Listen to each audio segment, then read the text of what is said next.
Greenland दुनिया का सबसे बड़ा आइलैंड है और ज्यादातर बर्फ से ढका हुआ मुल्क है। इसकी ब्यूटी और इन्वायरमेंट बहुत ही यूनिक है क्योंकि इस मुल्क के आइसबर्ग, ग्लेशियर्स और नॉर्थर्न लाइट देखने के लायक है। इस आइलैंड की पॉपुलेशन इंतहाई कम होने की वजह यहाँ का ठंडा मौसम है। मौसम खराब रहने की वजह से यहाँ दूसरी कंट्रीज के लोग कम ही आके बसते हैं। यहाँ का कल्चर भी बहुत ही रिच है। ये आइलैंड खूबसूरती और दिलकश हुस्न से माला माल है। ग्रीनलैंड यूरोपियन यूनियन के one of the overseas countries में कैसे शामिल है और इसके सिटीजन्स को यूरोपियन यूनियन सिटीजन्स क्यों कहा जाता है, और इन सब के अलावा इस आइलैंड की और क्या खसूसियात हैं जो इसे इतना यूनिक बनाती हैं, ये सब बताएंगे हम आपको आज की इस वीडियो में।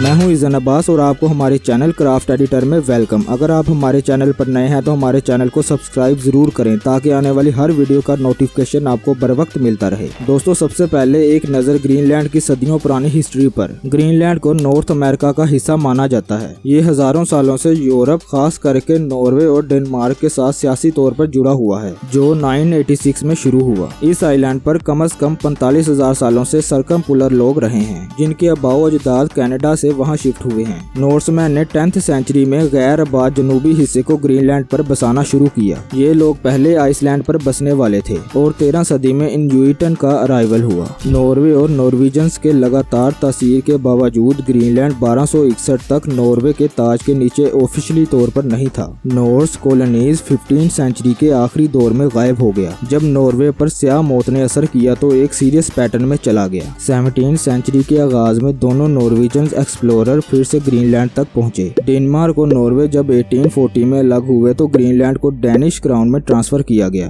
और ये 1953 में डेनिश स्टेट में पूरी तरह से शामिल हो गया, जिसने डेनमार्क की कॉन्स्टिट्यूशन के तहत इस आइलैंड के लोगों को डेनमार्क का हिस्सा बना दिया। 1979 के ग्रीनलैंडिक होम रूल रेफरेंडम में डेनमार्क ने इसे इस जजीरे के रूल बना दिए। दोस्तों, ग्रीनलैंड कलालित नुन्नार डेनमार्क की बादशाहत का खुद मुख्तार और बड़ा इलाका, जबकि दूसरा फेरोए जजायर है। इन दोनों इलाकों में रहने वाले लोग मुकम्मल तौर पर डेनमार्क के शहरी हैं। ग्रीनलैंड यूरोप यूनियन के बैरूनी ममालिक में से एक है और इसके शहरी यूरोप यूनियन के सिटीजन्स हैं। इसका दारुल हुकूमत और सबसे बड़ा शहर नूक है। ये आइलैंड आर्कटिक और अटलांटिक समंदर के दरमियान वाक़या है। कैनेडियन आर्कटिक आर्कापेलागो के मशरक में दुनिया का सबसे बड़ा आइलैंड और दुनिया का शुमाली तरीन नुक्ता ज़मीन है। इसकी ऑफिशियल लैंग्वेज ग्रीनलैंडिक, डेनिश और इंग्लिश है। अगर बात की जाए यहाँ के मजहब की तो वो है क्रिश्चियनिटी। इस दुनिया के सबसे बड़े आइलैंड पर अगर आबादी देखी जाए तो दोस्तों बहुत ही कम है। जी हाँ, इस जजीरे पर तकरीबन 56,000 लोग आबाद हैं, जिसमें मेनली डेनिश और इन्यूइट लोग रहते हैं। देसी इन्यूइट कम्युनिटी का मेजर हिस्सा है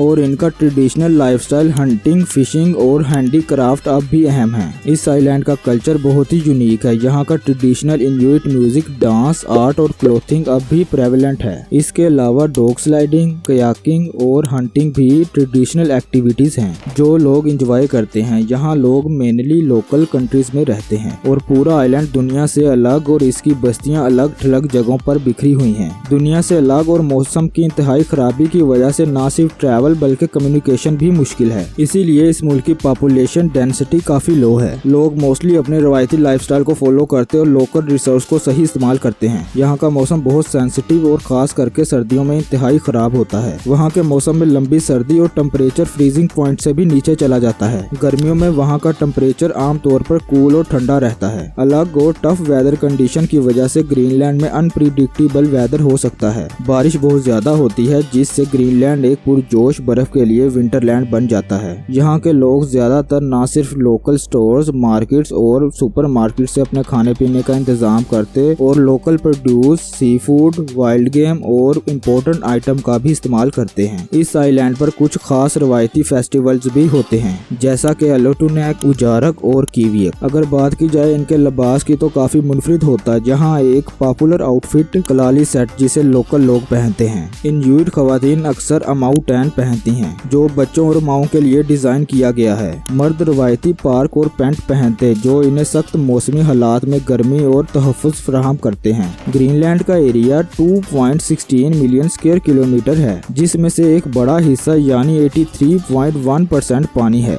दोस्तों अब एक नजर इस आइलैंड के फ्यूचर पर। इसका फ्यूचर बहुत ब्राइट और प्रॉमिसिंग होने वाला है। लोकेशन आइसोलेटेड यूनिक इन्वायरमेंट के साथ आइलैंड नेचुरल रिसोर्स और सस्टेनेबल डेवलपमेंट पर काफी तवज्जो दे रहा है। रीन्यूएबल एनर्जी सोर्स जिसे हाइड्रो इलेक्ट्रिसिटी और पोटेंशियल फॉर विंड एनर्जी पर भी काफी काम कर रहा है। इस जगह को एक्सप्लोर करने के लिए जो सियाह आते हैं वो भी इसके फ्यूचर के लिए एक बहुत ही अहम पार्ट है। इस तरह की मजीद मालूमात के लिए हमारे चैनल के साथ जुड़े रहें।